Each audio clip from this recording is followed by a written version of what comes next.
ఈరోజు నా విజయంలో ఈ వ్యక్తి చాలా పెద్ద పాత్రను కలిగి ఉన్నాడు. కానీ అతని కృషి కొన్నిసార్లు ప్రపంచం గుర్తించదు అని 2017 ఛాంపియన్స్ ట్రోఫీ సందర్భంగా కింగ్ కోహ్లీ చెప్పినటువంటి మాటలవి. ఎస్, ఎవరా అతను అనుకుంటే ఆ వ్యక్తి తెర వెనుక పనిచేస్తాడు. అతను భారత క్రికెట్ జట్టుకు వెన్నెముక, నిరంతరం ఆటగాళ్లకు మద్దతు ఇస్తాడు. అతను టీమిండియా త్రోడౌన్ స్పెషలిస్ట్ రాఘవేంద్ర ద్వివేది.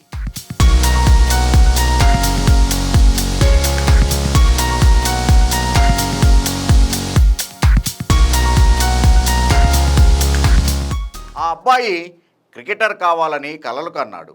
కానీ అతని చేయి విరిగింది. దాంతో అతని క్రికెట్ కలలు చెదిరిపోయాయి. ఏది ఏమైనా అతను ఏదైతే కోల్పోయాడో దాన్ని తిరిగి కనుగొనాలి అని నిర్ణయించుకున్నాడు. ఎలా అయినా సరే క్రికెట్ తోటే తన మనుగడ అని ఒక నిర్ణయానికి వచ్చాడు.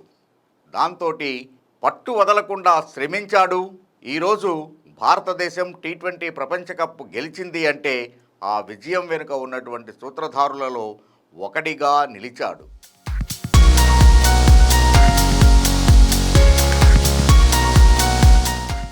దాదాపు 24 ఏళ్ల క్రితం క్రికెట్ కోసం కేవలం 21 రూపాయలతో ఇంటి నుంచి వెళ్ళిపోయాడు ఈ రాఘవేంద్ర ద్వివేది.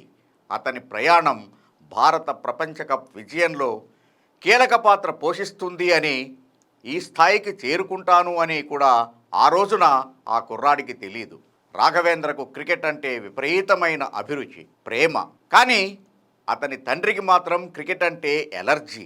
ఒక రోజున వాళ్ళ నాన్న, నీకు సరైనటువంటి చదువు, జీవితంలో స్థిరపడటం కావాలా లేక క్రికెటే కావాలా, ఏది ముఖ్యం అని అడిగినప్పుడు మరొక మాట లేకుండా, మొహమాటం అనేటువంటిదే లేకుండా చేతిలో చిన్న బ్యాగ్ తీసుకొని తన జేబులో ఉన్నటువంటి 21 రూపాయలతోటే ఇంటి నుంచి వెళ్ళిపోయాడు రాఘవేంద్ర. తన ఊరి నుంచి నేరుగా హుబ్లీ వెళ్ళాడు. మరో ఆలోచన లేకుండా కేవలం 21 ఏళ్లకే ఇంటి నుంచి వెళ్ళిపోయినటువంటి రాఘవేంద్ర వారం రోజుల పాటు హుబ్లీ బస్టాండ్లో పడుకున్నాడు. పోలీసులు తరిమి కొట్టడంతో 10 రోజుల పాటు సమీపంలోని దేవాలయంలో ఆశ్రయం పొందాడు. చివరికి అతన్ని అక్కడి నుంచి కూడా వెళ్ళిపోమనడంతో మరొక దారి లేక శ్మశాన వాటికలో పడుకున్నాడు. అక్కడే స్థిరపడటం అతనికి తప్పనిసరైంది. పాడుపడిన భవనాన్ని తన ఇంటిగా చేసుకున్నాడు. పక్కనున్నటువంటి క్రికెట్ గ్రౌండ్ నుంచి చిరిగిపోయిన మ్యాట్ని తెచ్చుకొని దాన్నే తన దుప్పటిగా ఉపయోగించుకున్నాడు. 4.5 ఏళ్లుగా రాఘవేంద్ర శ్మశాన వాటికలోనే నిద్రపోయాడు. ఈ సమయంలో అతనికి కుడి చేయి కూడా విరిగిపోయింది. దాంతో క్రికెట్ ఆడాలనేటువంటి అతని కల అక్కడితో ముగిసిపోయింది. కానీ సొంత ఊరికి తిరిగి వెళ్ళటానికి అతనికి మనస్కరించలేదు. ఎలాగైనా సరే ఇక్కడే స్థిరపడాలి అనేటువంటి నిర్ణయానికి వచ్చినటువంటి రాఘవేంద్ర క్రికెట్ కోచింగ్ మీద దృష్టి పెట్టాడు. ప్రారంభంలో హుబ్లీలో అతను బంతులు విసరటం మరియు క్రికెటర్లు అభ్యాసం చేసేటువంటి సమయంలో వాళ్ళకి సహాయం చేయటం ద్వారా క్రికెటర్లకు దగ్గరయ్యాడు. ఆ క్రమంలో ఒక స్నేహితుడు అతనిని బెంగళూరుకి వెళ్ళమని సలహా ఇచ్చాడు. బెంగళూరులో కర్ణాటక ఇన్స్టిట్యూట్ ఆఫ్ క్రికెట్ అతనికి ఆశ్రయం ఇచ్చింది. ప్రాక్టీస్కు వచ్చిన కర్ణాటక క్రికెటర్లకు బంతులు విసరటం, బౌలింగ్ మిషన్లో వారికి సహాయం చేయటం అప్పట్లో అతని పని. ఒకరోజు కర్ణాటక మాజీ వికెట్ కీపర్, ప్రస్తుతం Karnataka under-19 chief selection committee chairman అయినటువంటి తిలక్ నాయుడు అతని పనిని గమనించాడు.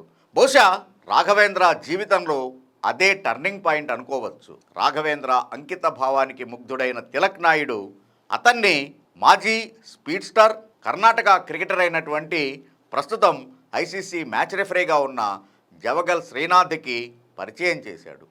ఇది రాఘవేంద్ర జీవితంలో ఒక పెద్ద మలుపు. ఈ కుర్రాడి చిత్తశుద్ధిని గుర్తించిన శ్రీనాథ్ కర్ణాటక రంజీ జట్టులోకి రావాల్సిందిగా ఆహ్వానించాడు. క్రికెట్ సీజన్లో కర్ణాటక జట్టుతో కలిసి పనిచేసి, పని లేనప్పుడు చిన్నస్వామి స్టేడియం సమీపంలో ఉన్నటువంటి నేషనల్ క్రికెట్ అకాడమీ దాంట్లో సేవలందించాడు. ఇక్కడ మనం గమనించాల్సినటువంటిది, దాదాపు 3-4 సంవత్సరాలు రాఘవేంద్రకి ఒక్క పైసా కూడా రాలేదు క్రికెట్ నుంచి. అంటే పైసా సంపాదన లేకుండానే తనకిష్టమైనటువంటి క్రికెట్ కోసమే పనిచేశాడు ఈ రాఘవేంద్ర. డబ్బులు లేకపోవడంతో తరచుగా పస్తులుండాల్సినటువంటి పరిస్థితి కూడా ఈ కుర్రాడిదే. ఎన్సీఏలో ఉన్నప్పుడు బీసీసీఐ లెవెల్ 1 కోచింగ్ కోర్సుని పూర్తి చేశాడు. ప్రాక్టీస్కి వచ్చినటువంటి భారత జట్టు క్రికెటర్లలో ఫేవరెట్గా మారాడు. సచిన్ టెండూల్కర్ రాఘవేంద్రలో ఉన్నటువంటి ప్రతిభని గుర్తించి 2011 భారత జట్టులో శిక్షణా సహాయకుడిగా అతని నియామకానికి ఉపయోగపడ్డాడు, సాయం చేశాడు.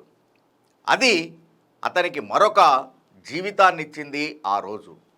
గత 13 సంవత్సరాలుగా జట్టు విజయంలో రాఘవేంద్ర ముఖ్యమైన పాత్ర పోషించాడు. అతన్ని నిర్విరామ కృషికి ప్రతిఫలంగా T20 ప్రపంచ కప్ లభించింది.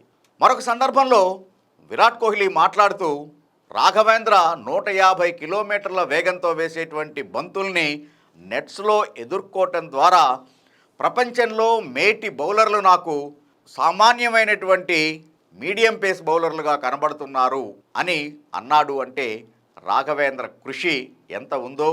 ఈ రోజున రోహిత్ శర్మ ఒక బౌన్సర్ని హుక్ షాట్ కొట్టగలిగిన, పుల్ షాట్ కొట్టగలిగిన, సూర్యకుమార్ యాదవ్ లాంటి వాళ్ళు ప్యాడల్ స్విప్తో 6 సాధించిన, ఇవన్నీ కూడా రాఘవేంద్ర త్రోడౌన్లో ఉండేటువంటి స్పెషాలిటీస్గానే చెప్పుకోవచ్చు. ఏదైనా సరే ఒక లక్ష్యాన్ని ఎంచుకొని, ఒక ఆట మీద మక్కువని పెంచుకొని దానికోసమే కనుక శ్రమించేట్లయితే ఏదో ఒక రోజు విజయం నిన్ను వరిస్తుంది అని చెప్పటానికి ఈ రాఘవేంద్ర కథే ఒక ఉదాహరణ.